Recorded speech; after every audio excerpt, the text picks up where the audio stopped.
Part 1. Cold nitrogen vapor poured from the storage cabinets, hitting my face like the breath of something long dead. The metallic tang of ozone clung to my throat, mixing with antiseptic, and something else a scent I couldn't name, but it made the hairs on the back of my neck stand on end. Lab B12 lay deep underground, completely cut off from the world above. This was where we performed deeds God never intended to allow. I stood behind a 20-centimeter thick pane of glass, observing the sterile room within. Harsh, cold white neon lights shone down on the stainless steel table where the man's body lay still. His skin was pallid, mottled with purple splotches of decomposition that had been halted, his dry, cracked lips slightly agape as if trying to speak. He had been dead for 72 hours, long enough for brain cells to begin dissolving, but still within the window where our serum could theoretically work. "Check body temperature," Dr. Marcus Chen's voice echoed through the intercom system. He stood beside me, his face strained behind thick glasses, beads of sweat glistening on his forehead despite the room's 18 deg C temperature. "-2 deg C, Sarah reported from the control panel. Her fingers trembled slightly as she typed commands on the keyboard. "All vitals are within acceptable limits." I glanced at the rest of our team. 12 elite scientists, each an expert in their field: neurology, molecular biology, regenerative medicine. But in this cramped observation room, we looked no different than children playing with fire. The artificial circulatory pumps rhythmic thrumming beat steadily like drums in an ancient ritual. Thump, thump, thump. Each pulse injected a mixture of synthetic blood and NR7 serum into the man's dormant circulatory system. I could see the veins on his arm swell, turning from purplish blue to deep crimson as blood flow was restored. "Begin neural activation," Marcus ordered. 2 technicians in hazmat suits entered the sterile room. They moved with the precision of well-rehearsed dancers, attaching electrodes to the cadaver's head and spine. Every movement was carefully calculated, every step following a protocol rehearsed hundreds of times. But this time was different. This wasn't an experiment on rats or monkeys, this was a real human being. "Electroencephalogram is showing signals," Sarah's voice rang out, a mix of excitement and fear. On the screen, brainwave lines began to fluctuate from a flat, steady line, small ripples at first, then gradually stronger. The room seemed to hold its breath. I felt my heart quicken, beating in sync with the pump. We had succeeded with animals: 23 rats, 11 rabbits, 4 monkeys. All had revived and functioned normally. But humans were a different story. "Spontaneous heartbeat," someone yelled. Indeed, the monitor displayed a weak but steady pulse. The man's heart had started beating again, a medical miracle unfolded before our eyes. "Stabilize circulation," Marcus noted into his recorder. "Continue increasing neural stimulation, slow and steady." I stared at the man's face through the glass.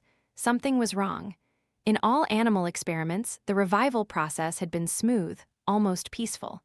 But now, looking at the features slowly regaining life, I felt an inexplicable dread creeping into my soul. His eyelids began to tremble. "Brain activity spiking," Sarah warned. "Theta and delta waves are shifting to beta too quickly." "Slow it down," Marcus commanded, but it was too late. The man's eyes snapped open not slowly, as if waking, but they burst open like a spring-loaded trap, wide and stark white. His pupils constricted into tiny black pinpricks against the milky white expanse of his eyeballs, and then he screamed. It wasn't a human scream, not the cry of pain or fear I had ever heard. It was the sound of something being torn from the very depths of a soul. A shriek erupted from his throat, but it seemed to originate from a much deeper place. It pierced the thick glass, cut through our noise-canceling headphones, shattered eardrums, and plunged straight into the brain. The man's body lurched upright from the table with unimaginable force. Leather restraints snapped like threads, muscles spasmed and contorted at unnatural angles, bones creaked and popped. He fell to the floor with a sickening thud as his head hit the stainless steel. Blood fresh, red blood, not synthetic, began to seep from a gash on his skull. Restrain him now," Marcus yelled, but his voice was drowned out by the incessant wailing. 2 technicians rushed forward, trying to hold down the writhing body, but the man's strength was extraordinary. He thrashed, knocking one technician aside, his fingernails tearing at the other's hazmat suit. His eyes bulged from their sockets, veins pulsed taut on his forehead and neck. His mouth gaped so wide I heard the sound of his jawbone cracking, and the scream continued without pause, without breath, a horrifying, continuous torrent of sound that required no air. Sedate him, inject tranquilizers immediately. But before anyone could react, a sickening crack echoed. The man's left rib fractured, piercing through flesh and skin, and thick, black blood spewed out, splattering onto the sterile room's white walls. He continued to scream, to thrash as if something within him was desperately trying to escape. "Stop the experiment," I yelled, but no one heard me in the chaos. Finally, a technician managed to inject a massive dose of tranquilizer. The man's body slowly weakened, but the scream did not cease. It faded, growing hoarser until it was only a weak whimper. His eyes remained wide open, staring at a point on the ceiling we couldn't see. "Vitals?" Marcus asked, his voice trembling. "Heart still beating," Sarah whispered. "Brain still active, he's still alive." Alive, but how? I looked into those stark white eyes and saw no trace of human consciousness, only pure, unadulterated terror. "Move him to isolation," Marcus ordered. "Monitor 24/7, I want all data." As the technicians carried the man's motionless but still breathing body away, I realized my hands were shaking. Not from the cold, but because I knew we had just crossed a line that should never have been crossed. "Peter," Marcus turned to me, "what do you think?" I didn't answer immediately. How could I say I felt like I had just witnessed a crime, that the scream hadn't come from physical pain, but from a much darker place? "We need to review the data," I finally said. "Compare it to the animal experiments. Find out what was different." Marcus nodded, but I saw the anxiety in his eyes. We all knew the truth. With animals, everything had been smooth. They awoke as if from a long sleep, confused but tranquil. No screams, no frantic thrashing, no eyes filled with such horror. As everyone left the observation room, I lingered, looking into the sterile room now stained with blood and the marks of a struggle. Something hung in the air, not the smell of blood or chemicals, but a feeling. As if that scream still echoed at a frequency human ears couldn't perceive. I placed my hand on the cold glass, and I swore I felt it vibrate faintly, almost imperceptibly. As if the scream had permeated the molecular structure of the material, forever trapped within. The red exit light in the corner of the room flickered once, twice, then died completely for a few seconds before coming back on. Perhaps it was just a power surge, but looking back later, I realized it was the first sign. A sign that we had opened a door that couldn't be closed. I left the observation room with a question lingering in my mind. When we pulled them back from the dead, did something else come back with them? That night, in a restless sleep in the on-call room, I dreamed I stood in a dark room with no walls, no ceiling, just endless darkness. And from that darkness, I heard screams. Not one scream, but thousands, millions of screams merging into a symphony of despair. I woke up drenched in cold sweat. The clock read 3:00 a.m. From the hallway, I heard hurried footsteps and urgent whispers. Something had happened. I ran towards the isolation room where the man was kept. The door was wide open, emergency lights flashing. Inside, Marcus and a few others stood around the empty bed. "Where is he?" I asked, even though I knew the answer wouldn't be good. "Dead," Marcus said, his voice hoarse. At 2:43, his heart stopped abruptly, but that's not the problem. "Before he died, he said a word," Sarah interjected, her face pale, lips trembling. "Said he woke up." "Not exactly. Still in a coma, but his lips moved, and we heard him clearly." "What did he say?" Sarah looked at me, fear clear in her eyes. "He said, 'Wrong person, wrong.'" The room fell silent. We all understood the terrifying implications of those words. If the one who returned wasn't the one who died, then who or what had we brought back? I looked down at the blood-stained white sheet where the body had lain. There was a strange black smear on the fabric, like the mark of something burned. But there was no smell of burning, only the cold scent of death and something more alien. The exit lights flickered again. This time not just one, but all the lights in the corridor pulsed in unison, like a giant heart beating deep underground. And I knew this was only the beginning. We had opened the door, and now it couldn't be closed. More screams would echo, more painfully. And each time, we would understand a little more about the price of intruding into the domain of death. but the project couldn't stop. Too much money had been invested, too much hope placed. And deep down, a part of me, the darkest, most morbidly curious part, wanted to know the truth, wanted to know what awaited on the other side, even if the answer might destroy us all.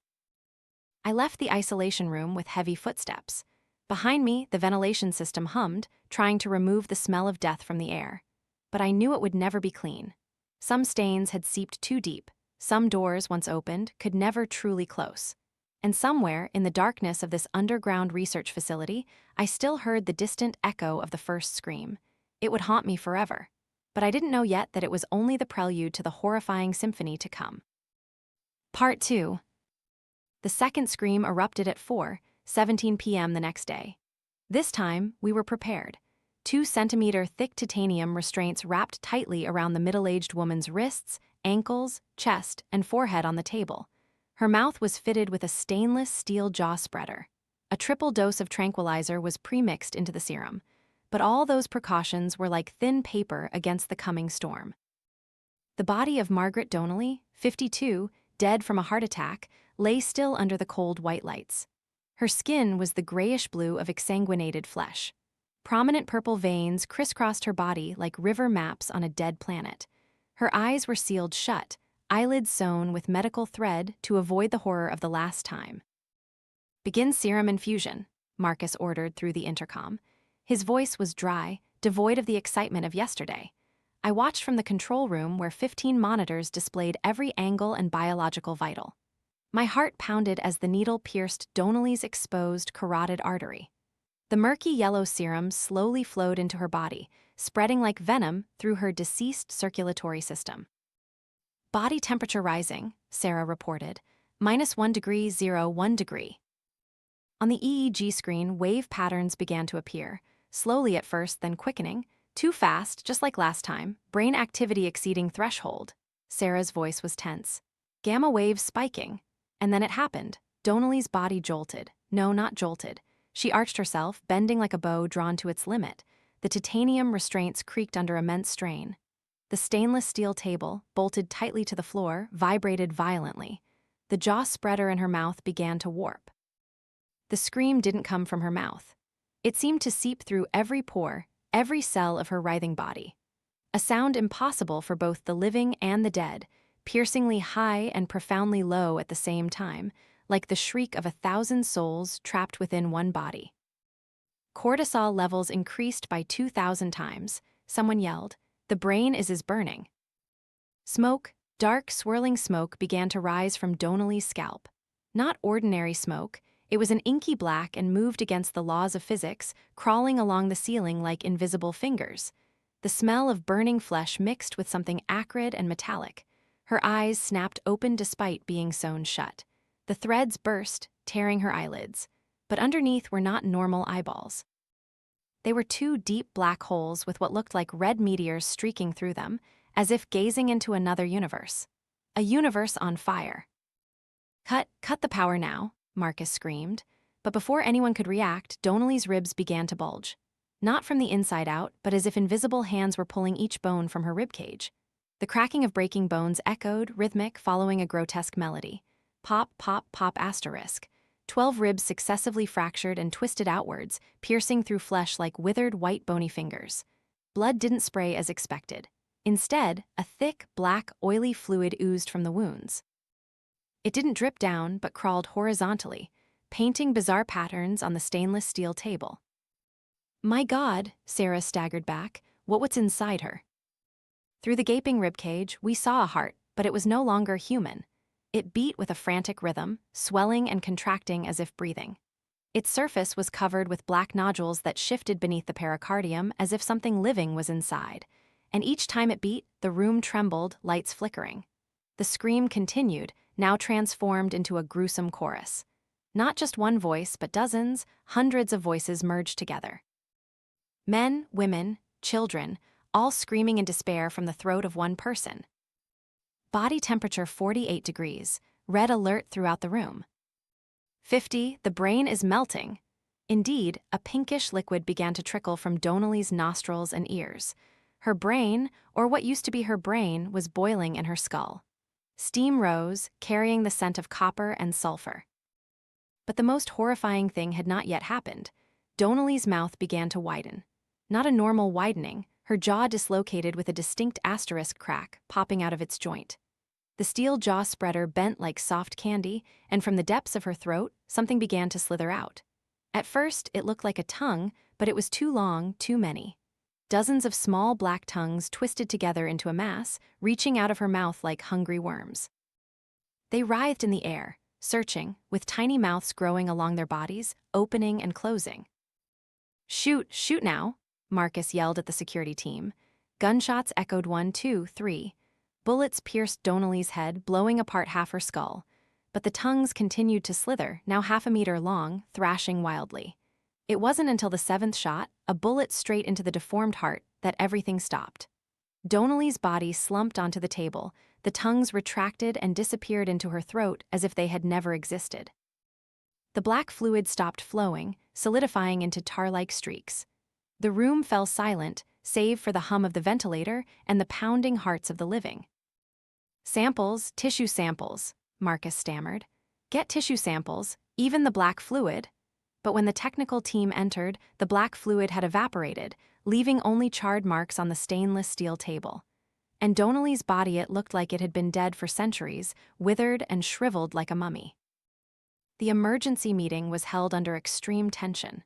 12 elite scientists, now only 10 after 2, immediately resigned following the incident, sat around the conference table with haggard faces.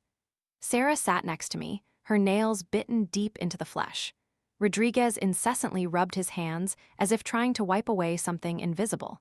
Jennifer muttered meaningless numbers repeatedly. And Chen, newly joined after Thompson left last week, looked at us with the bewildered expression of someone who had just stepped into hell. 22 failures, 2 catastrophic failures, Marcus began, his hands trembling as he turned the pages of the report. But there's a pattern. He projected a graph onto the screen. Red line, heart rate. Blue line, brain activity. Yellow line, temperature. Both cases showed almost identical curves. A spike in brain activity at 32 seconds, heart rate losing control at 45 seconds. He paused, swallowing hard. The screaming began exactly at 60 seconds. "As if it were a programmed process," Sarah interjected. "A pre-programmed chain reaction." "But programmed by whom? By what?" I asked. No one answered. In that silence, I heard a hum in my ears. Not a normal hum, it had a rhythm, like whispers at a frequency too low to clearly understand. "We need to expand the sample size," Marcus continued. "Categorize by age, gender, cause of death, time since death. Find out what factors trigger this reaction." "Marcus," I stood up, "don't you see? This isn't a technical glitch. Something is fundamentally wrong with what we're doing." "Wrong?" He looked at me sharply. 2 cases are not enough to conclude anything. With animals. "Animals are different," my voice resonated in the conference room. "Humans have something animals don't. A soul, consciousness, call it what you will. And when we pull them back, something comes with them. Something that doesn't belong in this world." "Don't be superstitious," Marcus cut me off. "We are scientists. There's a rational explanation for everything." But looking into the eyes of my colleagues, I saw fear. They had seen the tongues. They had smelled the sulfur. They knew, as I knew, that we had touched upon the domain of something far more alien and ancient than science. The next week we conducted 12 more trials, 12 bodies, 12 screams, 12 deaths in unimaginable agony. There was a 20-year-old man who drowned. When he revived, black seawater spewed from his mouth. But it wasn't normal seawater. It was filled with tiny creatures with too many eyes, swimming against gravity, tearing at each other in the air. There was an 80-year-old woman who died of cancer. The tumors in her body bloomed like fleshy flowers upon contact with the serum, growing through her skin with petals that were thousands of tiny, silently screaming faces. There was a 12-year-old child who died in an accident. We thought with children it would be different, gentler. But no. When the boy's eyes opened, they held the gaze of something immensely ancient, something that had witnessed the death of billions of souls. And his scream-it contained the cries of every child who had died in history. Each case was uniquely horrifying in its own way, but the pattern remained unchanged. 60 seconds after the heart restarted, the screaming began, and nothing could stop it. The lab gradually transformed into a slaughterhouse. The smell of death, and something worse than death, permeated the walls, the floor, our very skin. I showered until my skin peeled but still didn't feel clean. My ears constantly hummed, not one, but multiple layers of sound stacked upon each other like a demonic chorus. Colleagues began to show strange symptoms. Sarah complained of nightmares, dreaming of dying and reviving continuously, each awakening a scream. Rodriguez discovered his fingernails turning black and hard as horn. Jennifer started speaking sentences that were neither English nor any known language, her mouth muttering syllables that made listeners nauseous. But pressure from the funding company weighed heavily. Billions of dollars had been poured in. Promises of world-changing revival technology. They wanted results, they wanted a product. So we continued, day after day, scream after scream, until the boundary between life and death, between nightmare and reality, began to blur. On the 14th night, I stayed late to analyze the data. The research facility was silent, except for the hum of the air conditioning and my steady typing. On the screen, numbers and graphs danced, trying to find order in chaos. And then I saw it. A small, almost imperceptible pattern. In every EEG recording, just before the screaming began, there was a strange impulse. Not a normal brainwave, it was like a signal. A signal with structure, with regularity, as if the brain was receiving commands from somewhere. I zoomed in on the signal, converted it to audio. And what I heard chilled my blood. It was a voice. No, not one voice. Millions of voices, overlapping, whispering the same message in countless languages. But somehow, I understood the meaning. Wrong person, give them back. My hands trembled as I shut down the machine, but the whispering didn't stop. It echoed in my head, in my bones, in every cell of my body, and I realized a terrifying truth. We weren't resurrecting the dead.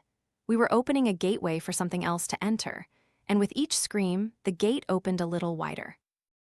I stood up preparing to leave, but when I turned, I saw on the whiteboard in the corner of the room someone had written in red marker, "Noise reduction measure, cut vocal cords." The handwriting wasn't mine, nor anyone I knew. It was shaky, trembling, as if written by a hand unfamiliar with holding a pen, or a hand that was no longer entirely human. I ran from the lab, my heart pounding like a drum. But even when I reached home, the door securely locked, I felt something watching, waiting, counting down every second until the next scream. And somewhere in the darkness, I heard a soft laugh, not of joy, but the laugh of something that had waited too long to be free. Part 3. Dr. Helena Morrison had the hands of a dead person. That was the first thing I noticed when she stepped into the new lab, an underground bunker 30 miles from the city, where we hoped to continue our research without disturbing the world above. Her hands were dry as rotten wood, skin stretched thin enough to clearly see every bluish-purple vein beneath. When she shook my hand, it felt like grasping cold bone wrapped in sandpaper. "I've read the files," she said, her voice hoarse, like a lifelong smoker, though I detected no tobacco smell. "What you're doing is interesting." The way she said, "interesting," sent shivers down my spine, as if she knew something we didn't, or worse, as if she'd seen something similar before. "We need to control the post-resurrection response," Marcus explained, leading her down the corridor. Only 4 of us remained in the research group now: myself, Marcus, Rodriguez with his coal-black hands, and Chen, who had replaced the departed. "If we can communicate with their consciousness." "Consciousness?" Morrison cut him off, turning to look at us. Her eyes were pale gray, almost white, with tiny red streaks at the edges. "You assume what returns is their consciousness?" No one answered. She smiled, revealing teeth that were too white and too numerous for a normal human mouth. "Lead me to the patient." The new lab was smaller, more intimate than the old one. Perhaps that's why it felt more terrifying. In the cramped space, every sound was amplified, every shadow felt closer. On the stainless steel table, Harold Kramer, 73, lay still in death. He was a homeless man found frozen in the park 3 days prior. No family, no one to remember him, a perfect candidate for our experiment. Morrison walked around the corpse, her dry fingers gliding through the air, inches from the deceased. She muttered something in a language I didn't recognize. The guttural sounds undulated like wind through a graveyard. "A sedative dose?" she asked. "Triple the maximum allowed," Chen reported. "Enough to take down an adult elephant." "Double it," Morrison countered, turning. For a fleeting moment, I saw something move behind her eyes. Not reflected light, but tiny shapes writhing behind her irises. Do you want to talk to them or not? Marcus nodded awkwardly. Increase the dose. As the robotic needle injected more tranquilizer into the cadaver's vein, Morrison began to prepare. She took a necklace from her pocket, not a cross or any religious symbol I knew. It looked like a piece of bone, carved into a black, spiral shape, polished smooth by time and human oils. Lights out, she commanded. Only the monitors. The room plunged into darkness, only the faint blue light from the heart monitor illuminating Morrison's ashen face. In that weak light, her skin looked waxy, as if she wasn't entirely alive herself. Begin resuscitation. NR7 serum flowed into Kramer's body. We all held our breath, waiting. 1 minute passed, 2 minutes, 5 minutes. Nothing happened. Perhaps the sedative dose is too high, Chen began. Morrison raised a dry finger. He's listening. And just then, the EEG began to register activity. Not normal brainwaves, these lines moved in patterns I'd never seen, as if the brain was negotiating with something. Morrison began to speak. Her voice deepened, descending until it became more of a vibration than a sound. The room trembled. No, not the room. My own bones resonated with her voice. Harold Kramer, she called. I know you hear me. I know you are on the boundary. Speak, just speak. No need to move, just speak. The cadaver lay still, but Kramer's dry, cracked lips began to tremble, slowly, as if recalling how to use facial muscles. His mouth opened a tiny slit, and a whisper escaped, weak and fragmented like rustling dry leaves. Why? 2 words, but they carried the weight of an entire universe. Morrison leaned forward. Why what, Harold? His lips trembled more violently, the effort to form clear words making veins stand out on his forehead, though his heart still hadn't started beating. Why, the fragmented voice continued, am I back? We brought you back, Morrison replied, her voice as gentle as a lullaby, so you could live again. And then Kramer laughed. No, not a laugh. It was the sound of air forced through a dead throat, forming a horrifying parody of laughter. It lasted, lasting forever, while his lips barely moved. Wrong, the whisper returned. Wrong person, back. The room temperature suddenly dropped. My breath plumed smoke, and I saw a thin layer of frost forming on the steel table around Kramer's body. Who came back? Morrison asked. But this time there was a hint of anxiety in her voice. Kramer's eyes snapped open not slowly, as Morrison had promised. They burst open like broken doll's eyes, and what stared out was not Harold Kramer. His eyes were completely black. Not normal black, but the absolute absence of light, like looking into a void. And deep within that void, things moved, shadowy forms in the darkness. So many voices, a multitonal whisper. So many waiting, why only one body? And then everything exploded. Not figuratively. I heard something crack, not bone or flesh, but as if reality itself was fracturing. Lights flickered on, then burst. Machines beeped frantically, then died. And from Kramer's body, darkness poured out. It didn't obey the laws of physics. The darkness flowed upwards onto the ceiling, forming swirling vortexes and shapes that couldn't exist in 3-dimensional space. In that mass of shadow, I saw faces, hundreds, thousands of faces, all with mouths open in silent screams. Morrison recoiled, and for the first time I saw fear on her face. No, you've opened it too wide. Opened what? Marcus yelled, but Morrison couldn't answer. Kramer, or the thing wearing Kramer's body, sat up. His movements were completely wrong. Joints bent in reverse directions, bones creaking and breaking to form new angles. His head rotated 360 degrees to look at us, his neck twisting like a rope. Why? The voice resonated from all directions now, not just from Kramer's mouth. It seeped from the walls, from the floor, from the very air. Why bring back one when so many are waiting? Why choose who gets to return? Kramer's body began to open, not tear open. His skin peeled back in layers like petals, revealing inside not organs but an infinite void filled with writhing shapes. I saw them, the souls, if they could be called that. Millions of translucent entities jostling and pushing against each other, all trying to escape through the tiny orifice that was Kramer's body, and all screaming the same question, why not me? The pressure in the room surged. My hands bled. Rodriguez knelt, clutching his head, screaming. Chen tried to run for the door but was caught by a tendril of darkness that wrapped around his leg and pulled him down. Morrison held up the spiral bone fragment, muttering frantically. But what she was summoning, if that was her intent, didn't come. Instead, the bone fragment began to melt in her hand, dripping onto the floor as a thick, black liquid. Wrong person, millions of voices shrieked. Always the wrong person. Why? And in that chaos, I understood. The question wasn't just why, but the defiance of countless souls left behind. When we resurrected one, we had inadvertently opened a gate for all the others to see, and they were furious. Furious at being abandoned, furious at not being chosen. Crammer, or the mass of flesh that was Crammer, had now become a living gateway. His body expanded, growing wider and wider, stretched thin like a balloon membrane. Through that translucent membrane, I saw another world. A world of only gray, no sky or ground, just an endless void filled with drifting souls. They looked at us with hungry eyes, hands reaching out as if to grasp the life they had lost. "Close it," Marcus screamed. "Do something." Morrison laughed the insane laugh of someone who had lost their mind. "Close? You think the gate can close? It opened for each of you from the very first experiment?" And as if to prove her point, Rodriguez began to transform. His black skin cracked, and from the fissures, a grayish light seeped out.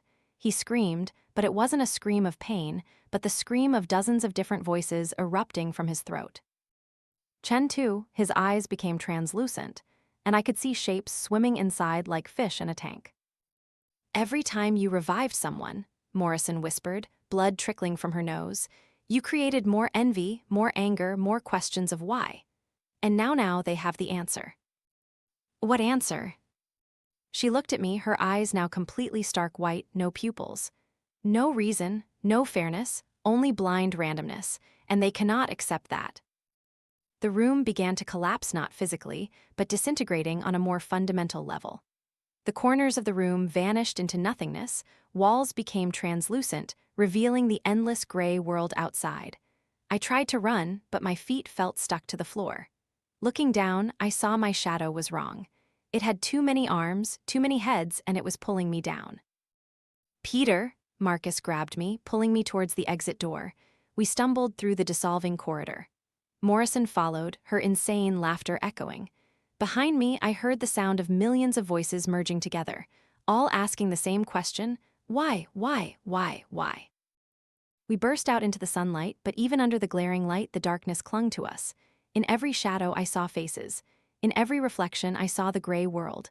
Morrison collapsed on the grass, her body convulsing. "You don't understand," she gasped. "The question, it's a virus. Everyone who hears it will start asking, and when enough people ask," she didn't finish. Her body stiffened, her eyes rolled inward, and from her mouth, a voice that was not hers spoke. "Why are you still alive?" "When we are not." The bunker completely collapsed 2 hours later. The official report cited structural failure, but the survivors only Marcus and I knew the truth. That place was now a black hole in reality. By day, it looked like a normal sinkhole. But by night, you could hear them. Millions of voices still asking the unanswerable question. Rodriguez and Chen were never found. Morrison was discovered 3 days later, her body floating in a lake miles away. The autopsy reported drowning, but her lungs contained no water. Instead, they were filled with a pale gray substance no one could identify. And the question, it was still there. In my head, in Marcus's head, in the head of anyone who had ever heard it. Why? A simple question that had destroyed everything we tried to build, because there was no answer. And perhaps that was the most terrifying thing of all. Part 4. Father Mateo's silver crucifix trembled in his hand like a broken pendulum. The old priest stood at the threshold of the new lava fortified underground facility deep in the desert. His wrinkled face contorted as he smelled the air. Sulfur mixed with something sweet and putrid, like charred flesh that was still somehow alive. He was about 70, with snow-white hair, but his deep blue eyes were as sharp as razors, scanning the room with the wariness of one who had faced darkness before. "This is where you," he paused, searching for the right word, "perform your miracles." "This is science, Father," Marcus corrected, his voice strained. "Not miracles." Father Mateo scoffed, a dry sound like bones rubbing together.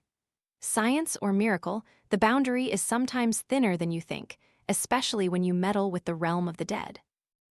Only Marcus and I remained after the Morrison incident led him into the preparation room. Through the doubly thick glass, reinforced after previous breaches, we could see the main lab. On a stainless steel table, the body of Patricia Chen, 58, lay still. She had died of a stroke 4 days prior, donated to science by her family in the hope that her death would yield something meaningful. They had no idea how horrifying that meaning would be. "How many cases have you tried?" Father Mateo asked, opening his old satchel. 15, I admitted, all of them. Screamed, he finished my sentence. Yes, I've heard about the screams. Heard from the survivors, from the families who watched their loved ones become something else. He took out items from his satchel that made my skin crawl. A vial of holy water, but the water inside was dark, viscous, and black. A prayer book bound in ancient leather, its pages yellowed with what looked like charred edges, and a strange pendant, not a typical crucifix, but a complex, winding shape like human intestines, made of a metal I didn't recognize. "What do you think happened?" he asked as he arranged his items, "when you pulled them back from the dead?" Marcus began to explain about the serum, about neural regeneration, but the father raised a hand, cutting him off. "No," he shook his head. "I'm not asking about the technicalities. I'm asking what you think truly happened to their souls." The room fell silent. Finally, I spoke. "We don't know, perhaps. Perhaps we brought back the wrong person, or brought something else back with them." Father Mateo nodded slowly. "Wrong person. Yes, do you know? In theology, there is a concept called the transitional realm, where the soul exists between life and death. Some call it purgatory, some call it the intermediate realm. But he looked straight into my eyes, I call it the most crowded place in the universe.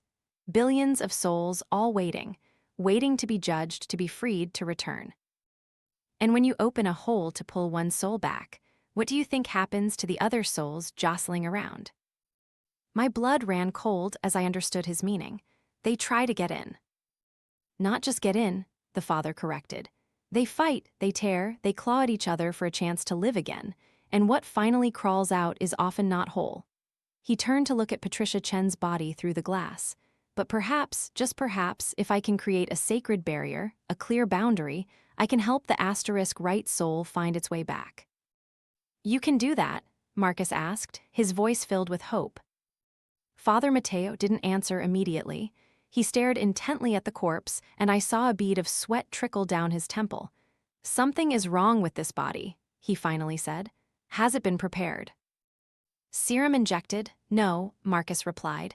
"We were waiting for you, Father." Father Mateo shook his head violently. "Something is already in there, I feel it.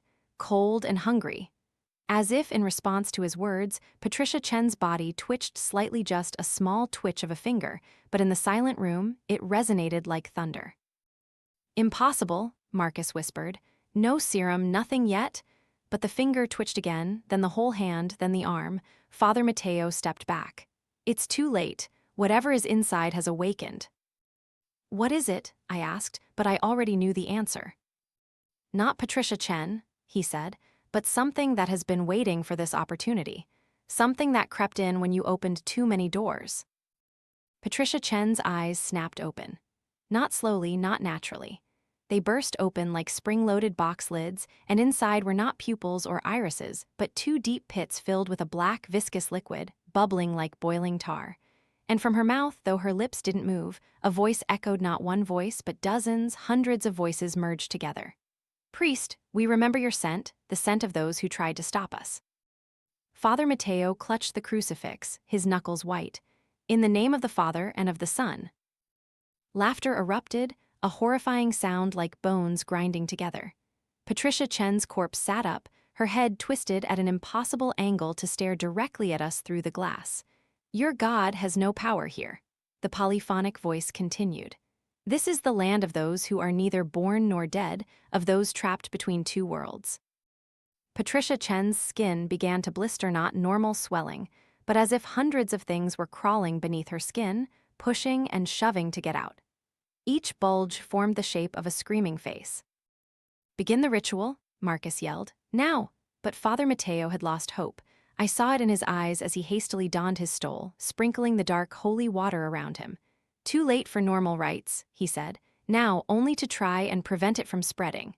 He stepped into the lab, and immediately the temperature plummeted below freezing. His breath plumed smoke, and frost formed on our protective glass. Patricia Chen's corpse, or the thing controlling it, turned its head to follow the priest's every move.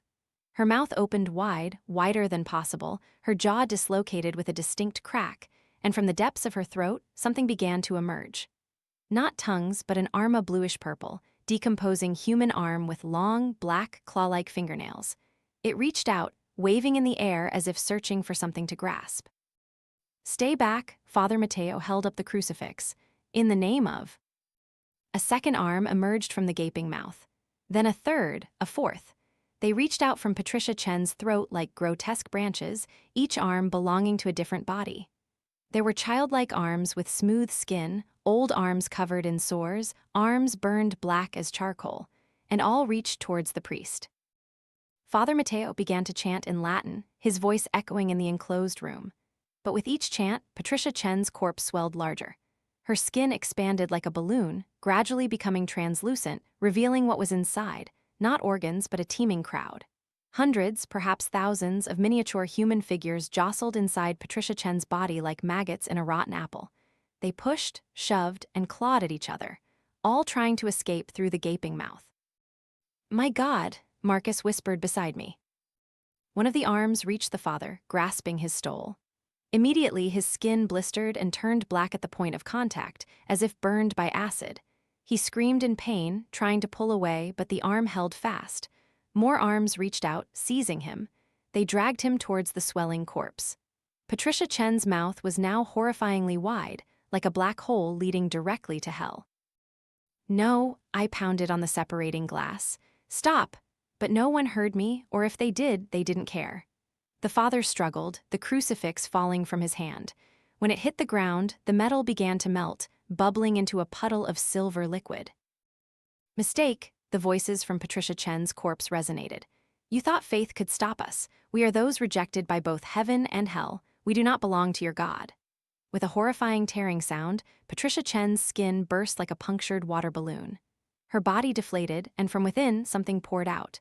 Not blood or organs, but people. Dozens of miniature humans, only a hand-span tall, streamed out like water breaking a dam.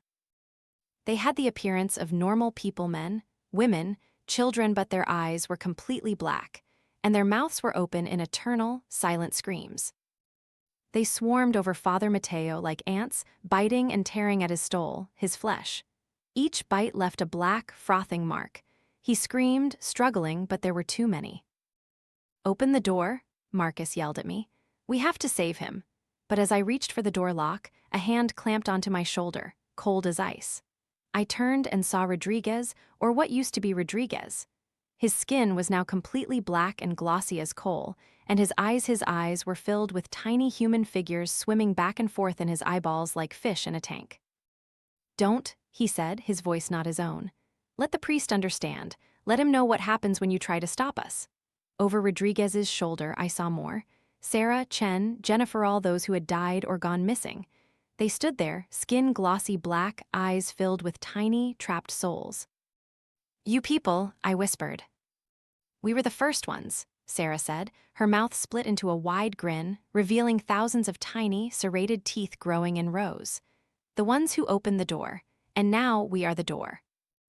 In the lab, Father Mateo had stopped screaming. The miniature humans covered him like a living blanket, and when they receded, nothing remained but a clean white skeleton and tattered vestments. But even the bones found no rest. They began to vibrate, reassembling themselves, standing up. Father Mateo's skeleton stood there, empty eye sockets staring at us, and it laughed, a dry, clicking sound of bone on bone. "Now," Rodriguez said, "do you understand? There is no stopping it. Every ritual, every attempt only widens the door." Until what?" Marcus asked, his voice trembling. All the transformed individuals answered in unison, their voices merging into a horrifying chorus. "Until there is no boundary between life and death, until all are one, until everyone screams together in eternal silence." The lights went out. In the absolute darkness, I heard only the clatter of moving bones, the breathing of things that didn't need lungs, and far, far away, the screams of millions of trapped souls. When the lights flickered back on, we were alone. The transformed had vanished as if they had never existed. In the lab, there was only a pile of white ash where Father Mateo had stood, forming the shape of a question mark. Why? Marcus and I looked at each other. No words were needed. We both understood. From now on, every experiment would need armed protection not to protect us from the living dead, but to protect the world from what we had unleashed. Part 4. The observation room was plunged into darkness, only the faint blue light from the computer monitors illuminating our haggard faces. Marcus and I sat in silence before the control panel, eyes fixed on the blinking text on the screen, ready for neural interface. After the Father Mateo disaster and 4 more failed experiments in the past week, we had taken extra time to prepare for this one. This, the 22nd experiment, Marcus had vowed, would be the penultimate. Through the glass, twice as thick as normal and reinforced after previous breakages, I could see the lab. No longer was there an open stainless steel table. Instead, a heavily armored medical chair sat there, with dozens of titanium restraints wrapped around it like a spider web. And on the chair, John Forrester, 96, lay motionless like a bound puppet. 2 armed guards stood in the corners of the room, rifles pointed at the floor but fingers resting on triggers.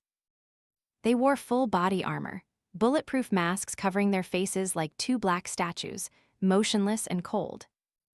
"Recheck the system," Marcus ordered, his voice hoarse from constant sleeplessness. I scrolled through the vitals, body temperature -1 degree, no heartbeat, minimal brain activity. Neural chip successfully implanted. The chip, a tiny piece of silicon the size of a grain of rice, was implanted directly into the cerebral cortex. It would read neural electrical impulses and convert them into text. That was the theory.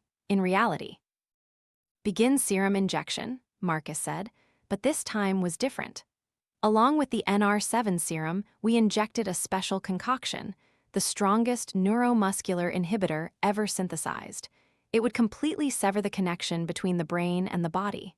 Forrester would awaken in a completely paralyzed body at least. That was the plan.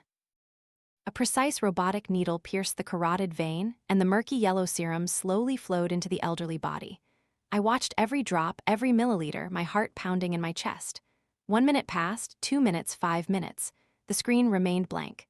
The cursor blinked steadily, awaiting the first words, and then brain activity began to increase. Slowly at first, small ripples on the graph, then stronger, more complex. Forrester's brain was awakening. "Heart rate," I announced, 15-20, 30 beats per minute, slow and steady, no sign of panic, no frantic spikes like before. On the screen, a dash appeared, then vanished, then reappeared. "He's trying to communicate," Marcus whispered. Word by word, the first message formed, "Where am I?" Marcus and I looked at each other.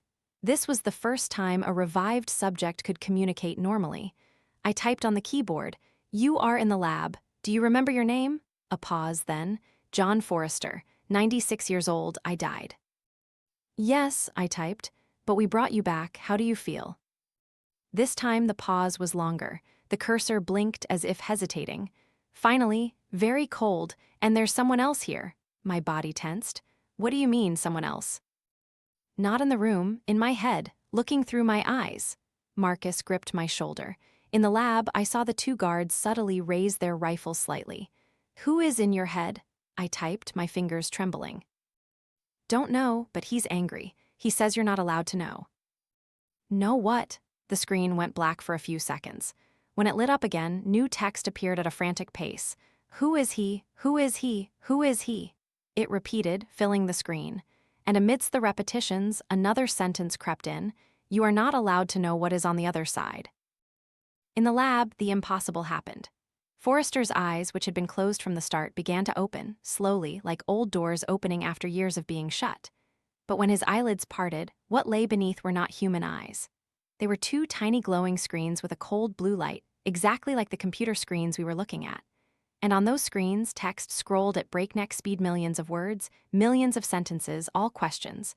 Why wasn't I chosen? Who decides who lives? Why did he get to return, and not me? "Impossible," Marcus recoiled. "The neuromuscular inhibitor." Forrester's lips began to move, slowly, awkwardly, as if fighting against the power of the paralytic drug. And as they opened, a voice escaped. Not Forrester's voice, but a deep, ancient voice, echoing from the bottom of an abyss. "He won't let me return." On the screen, the text appeared simultaneously. "He won't let me return." "Who is he?" I typed frantically. Forrester's body began to tremble, not convulsing, but a strange vibration, as if every cell was trying to detach from each other. His skin rippled, forming shapes, faces, hands, things trying to push out from within. "He won't let you," the voice continued, now louder, echoing in the enclosed room. "He won't let you, he won't let you." The guards raised their guns. "Orders, sir." Marcus hesitated. We were collecting valuable data. But the lights in the lab began to flicker. Not a power malfunction, but flickering in a rhythm like Morse code.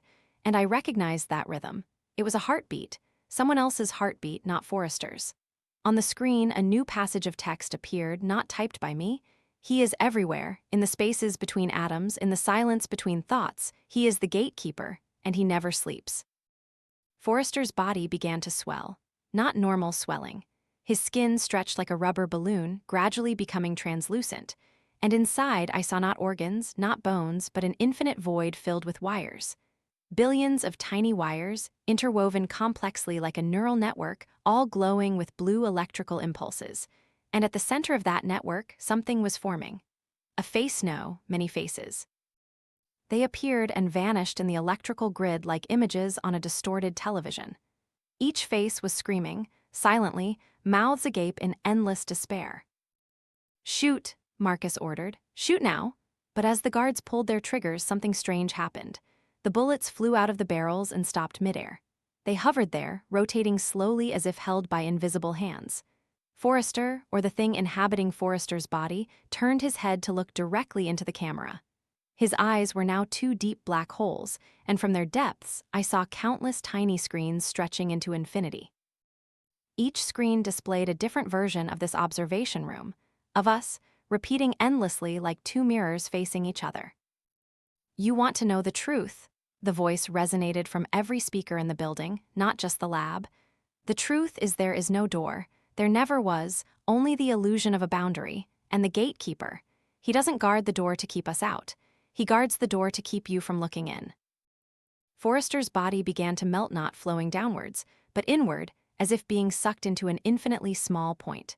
Skin, flesh, bones, all twisted together into a dense black mass, then shrunk smaller and smaller until only a tiny black dot floated in midair. And from that black dot, a voice resonated, not through the speakers, but directly into our minds. "He won't let you forget. What has been seen cannot be unseen. The door has opened in your minds. And soon, you will understand why the dead scream." The black dot exploded. No sound, no light, just a wave of something radiating outwards. As it swept over me, I felt every cell in my body vibrate at the wrong frequency, as if my very atomic structure was being rewritten.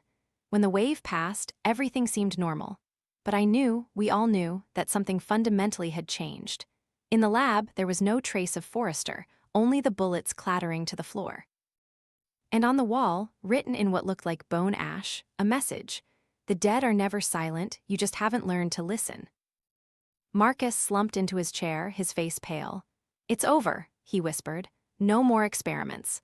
But when I looked at the computer screen, the cursor was still blinking, and words, as if typed by an invisible hand, appeared. "Not over, just beginning, and you." I tried to shut down the machine, but it didn't respond. The text continued, "You will be the next door." The lights went out. In the absolute darkness, I heard Marcus gasp beside me, and farther, much farther, I heard something else. The sound of typing thousands, millions of key presses, as if countless invisible hands were typing countless messages in the dark. When the lights came back on, every screen in the room was lit, and on each screen the same line repeated, "He is coming, he is coming, he is coming." Marcus and I looked at each other in silence. We had crossed the final boundary, and now something on the other side of that boundary knew about us. That night, when I arrived home, I found my computer on.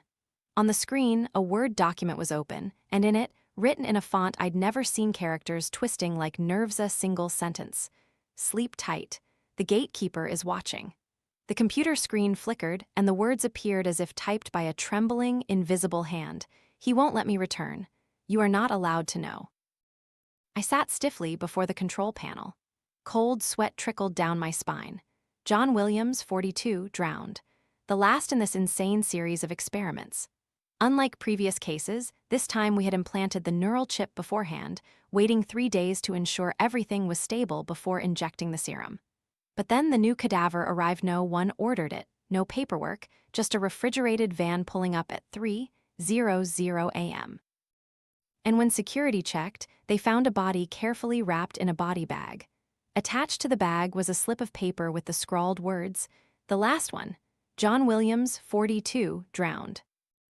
And now, 3 days after the serum injection and neural chip implantation, the words began to appear. He won't let you. Marcus stood behind me, his hot breath on my neck. Ask who he is, he whispered. I typed the question, my fingers trembling on the keyboard. The response came instantly. You have met him, in Forrester, in me, in all of us. The Gatekeeper, I typed. The Gatekeeper. The screen went black. Then slowly, a single character appeared, not a letter or a number, but a strange symbol, like an eye with too many interwoven irises, like a whirlpool. Looking at it made my head ache. And then John Williams began to speak, not through the screen, but actually speak, even though the paralytic agent was still active, even though all motor neural connections had been severed. He won't let you, the hoarse voice echoed from the lab.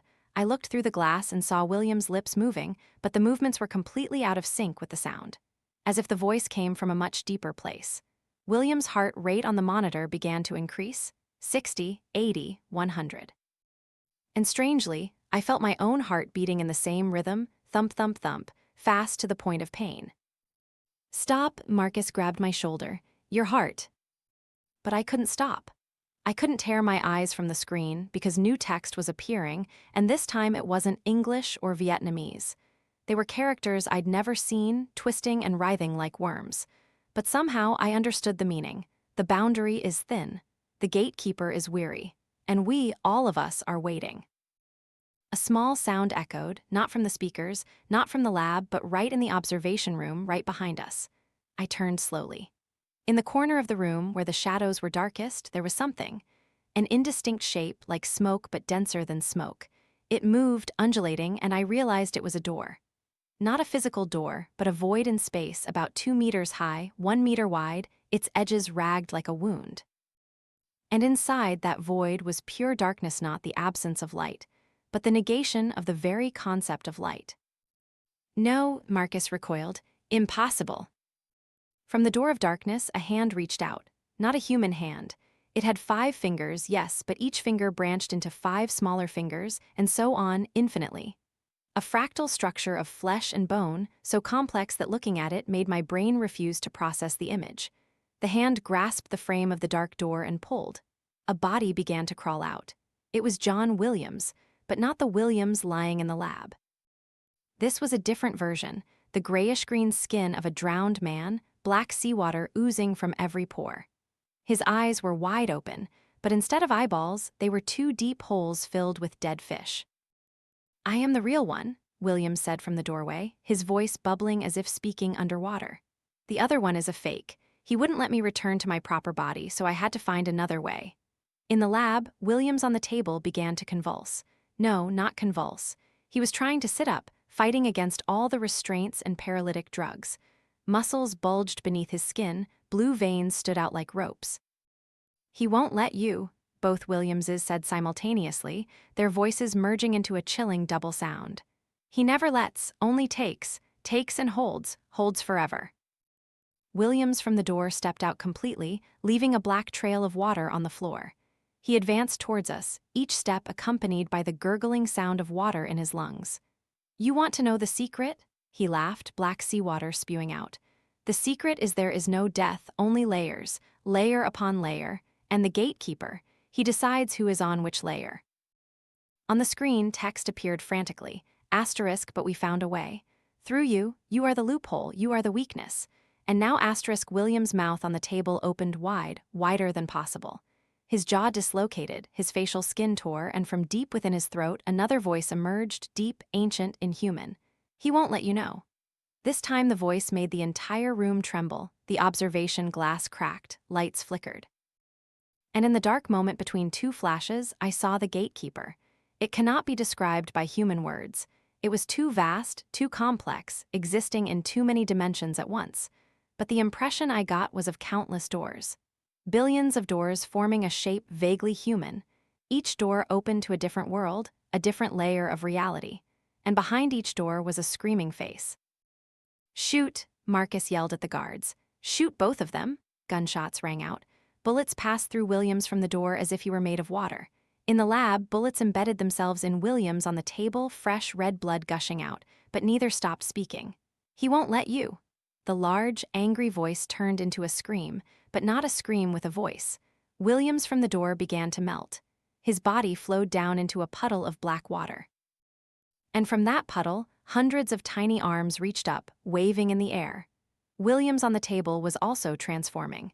His skin blistered in patches, each patch forming a miniature face, and all those faces opened their mouths and screamed. "He won't let." The pressure in the room surged. My ears bled. The observation glass shattered, fragments flying everywhere. The guards continued to shoot, but the bullets were now like mere stings against what was no longer human. And then, abruptly, everything stopped. Absolute silence. Williams on the table collapsed, his body shriveling into a formless mass of flesh. The black puddle on the floor stopped bubbling. The door of darkness contracted, shrinking, but before it completely vanished, a voice echoed from the other side. Not Williams, not anyone I had ever heard. It was the voice of the Gatekeeper himself. "The game is over, but you are now part of the game, forever." Door slammed shut. The room plunged into darkness, only the red emergency light flickering. In that light, I saw Marcus kneeling on the floor, blood flowing from his ears and nose. The guards stood like statues, guns dropped from their hands, eyes stark white, staring into nothingness. And on the still-lit screen, a final line of text: "Welcome to the middle layer, where you will wait forever like us." I looked down at my hands and saw my skin changing color, not black like Rodriguez, but transparent. I could see my bones, see blood flowing in my veins, and deeper still, I saw something else forming. A tiny door opening right in the palm of my hand. A decisive, precise gunshot. Williams on the table stopped breathing, blood pooling on the stainless steel floor. But his eyes were still open, staring at me across the distance and through the shattered glass. And in that gaze, I saw the truth. We had never brought anyone back. We had only created more entrances. And now we, too, had become part of that endless labyrinth. The silence after the gunshot was thick as honey. It seeped into my ears, my lungs, filling every void. And in that silence, I heard them billions of souls trapped between layers, waiting for a chance to live again, or at least to truly die. Part 5. The office chair creaked as I slumped into it, like the sound of grinding bones.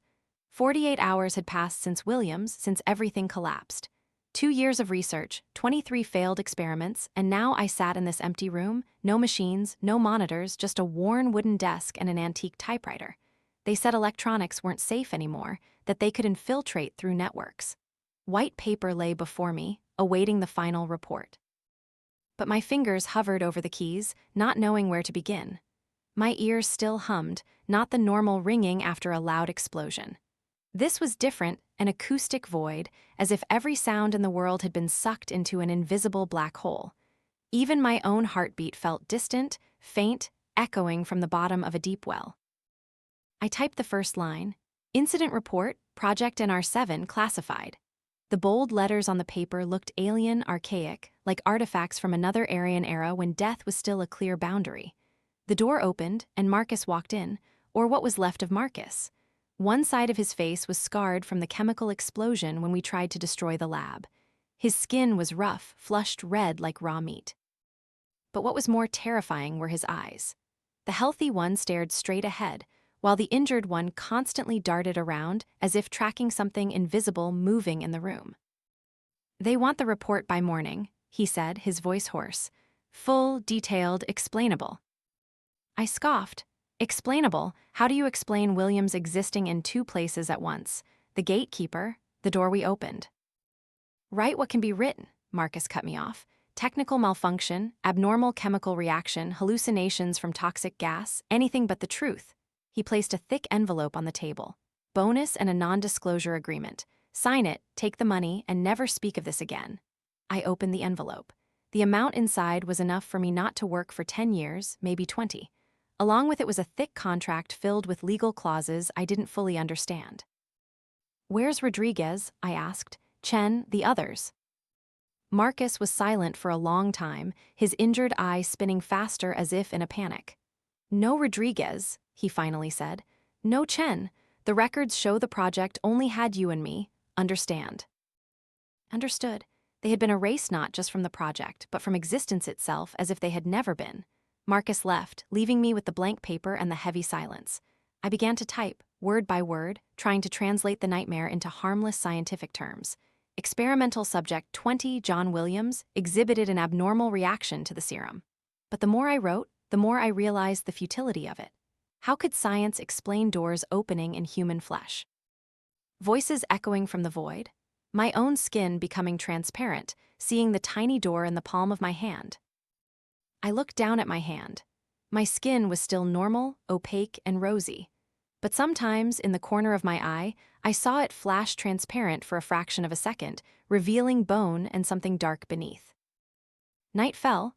The temporary office building was deserted, only me and the flickering fluorescent lights. I continued typing, trying to complete this fraudulent report. But then I stopped. Because in the absolute silence, I heard it not a sound, but the absence of sound, a specifically shaped void in the air, like the imprint of a scream that had once resonated. I realized I was missing them, missing those insane screams, wasn't I? After all the horror, after witnessing friends turn into monsters, after nearly losing my life, I craved those frantic screams.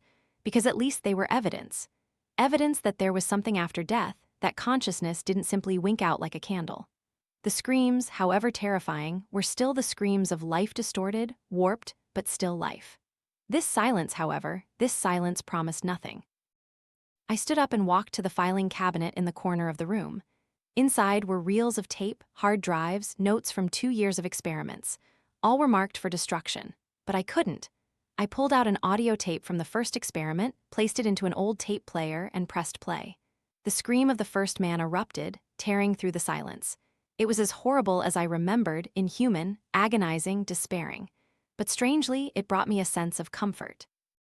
I fast-forwarded to other sections, Margaret Donnelly with her violent convulsions, Eleanor Vasquez transforming into living charcoal, Father Mateo's trembling Latin chants before he was consumed, and finally, the voice from Forrester. Why? That simple question echoed in my mind. Why? Why did we do this? Why did we think we had the right? I turned off the player, but the question remained. It permeated every thought, every breath. Why? And then I realized it wasn't my thought. In the old mirror on the wall, I saw myself, but my mouth was moving, repeating the question I hadn't uttered. My lips moved in a familiar rhythm. Why? I covered my mouth, but the sensation of my lips moving didn't disappear. In the mirror, my reflection continued to mutter, eyes empty like a doll's. A memory flashed back. Morrison, the hypnotist, what had she said? The question spreads like a virus. I rushed back to the desk, typing frantically. I had to record everything, not the fake report. The truth. So someone would know, so someone would understand. Pages piled up. I recounted everything, from the first scream to the gatekeeper, from the doors in human flesh to the spreading virus of a question. My fingers ached from continuous typing, but I couldn't stop. Because this was the only way to fill the void. To use words to fight the silence, to use a story to cling to sanity. Dawn broke through the window as I typed the last line. A thick stack of paper lay on the desk. The confession of the one who opened the door that couldn't be closed. Marcus, my phone rang. The report. His voice was tired. I looked at the 2 stacks of paper. On one side, the fake report filled with harmless scientific jargon. On the other, the horrifying truth. "It'll be ready soon," I said. I picked up the fake report, but my hands trembled. In my head, the question still resonated. Why? And I made a decision. I left the fake report on the desk, picked up the real one, went to the photocopier, made 50 copies, 100 copies. If the virus of the question has spread, I told myself, then let the truth spread too. I sent copies to journalists, scientists, bloggers. Anonymous, untraceable, with only a note. This is why the dead scream. When I returned to the office, Marcus was waiting.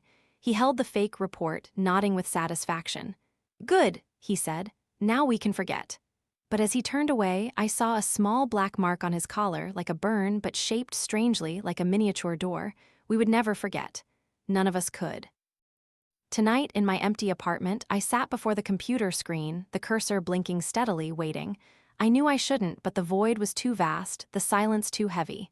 I typed, "Are you there?" The screen went black, then slowly, words appeared. "I am always here, between the layers, waiting." Waiting for what? Waiting for you to understand that there is no door, only the illusion of separation. And when enough people understand that the sentence didn't finish, but I already knew the rest. When enough people understood, the boundary would completely dissolve. Life and death would blend into each other, and all of us would either scream together or be silent forever. I turned off the computer, but the blue light from the screen remained, etched onto my retina. And in that light, I saw the cursor still blinking, blinking, blinking like a heartbeat, like a reminder that I was still alive. At least for now. Alone in the dark room, the computer screen was the only source of light illuminating my hollow face, reflecting on the black screen. 3 months had passed since the project ended. 3 months since I sent out copies of the truth. 3 months living in this oppressive silence. They said I had PTSD, post-traumatic stress, needed time off. Tranquilizers, maybe psychotherapy. They didn't know no drug was strong enough to erase what I had seen. No therapy could heal the crack in my perception of reality. My apartment was now like a soundproof box. Every sound was swallowed before it could echo. Footsteps on the wooden floor, water running from the faucet, even my own heartbeat all distant and faint, as if from another world. I sat before the screen, trying to write the last lines of this journal, not for anyone else but for myself. A reminder to never, ever touch that boundary again. But my fingers hovered over the keyboard, unable to type a single word. Because how could a story truly end when it hadn't really ended? Marcus died a month ago. They called it a car accident, but people whispered that before the car plunged into the ravine, someone saw him sitting motionless behind the wheel, his lips moving as if talking to someone. Security cameras recorded the final moment.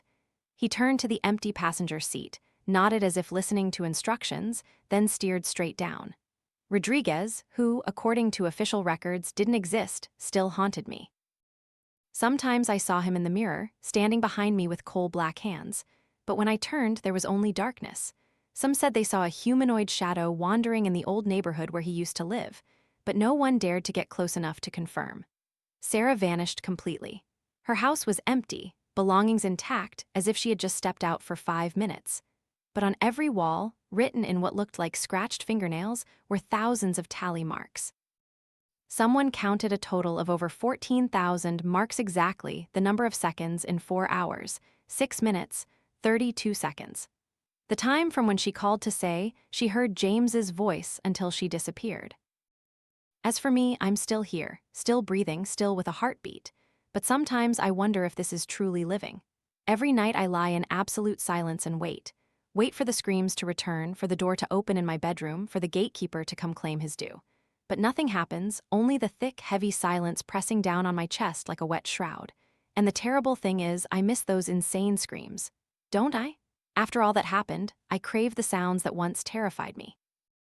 But at least they were something. Evidence that I wasn't alone in this silent universe. I tried everything to break the silence. Played music at maximum volume, it still sounded distant, as if from the bottom of the ocean. Screamed at the top of my lungs, my voice was swallowed before it hit the walls.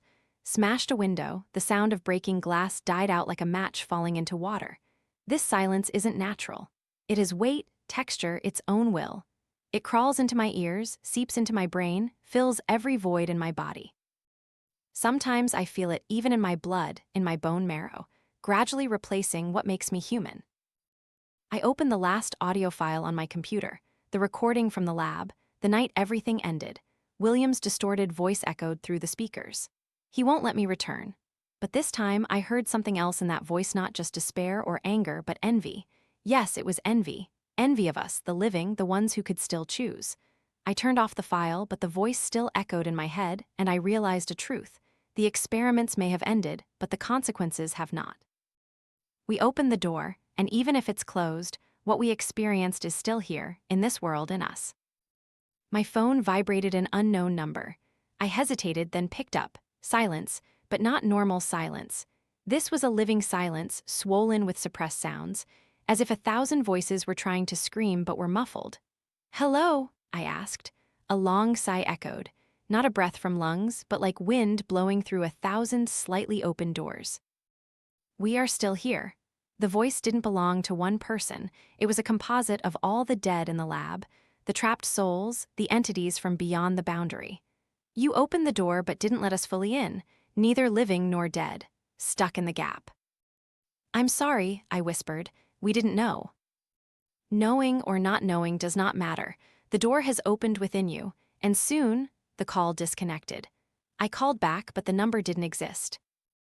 Night fell. I sat in the darkness, not daring to turn on the lights, because in the light I would see them, the shadows that weren't mine, the reflections that didn't match my movements, the faces staring out from every reflective surface. The clock ticked. I counted every second. 1, 2, 3, 60. 1 minute of absolute silence. I prayed for a sound, any sound. Cars on the street, a dog barking, neighbors arguing. Nothing. The world seemed dead. Or perhaps I had simply slipped into another layer of reality. The layer of those who are neither living nor dead, where sound is a distant memory.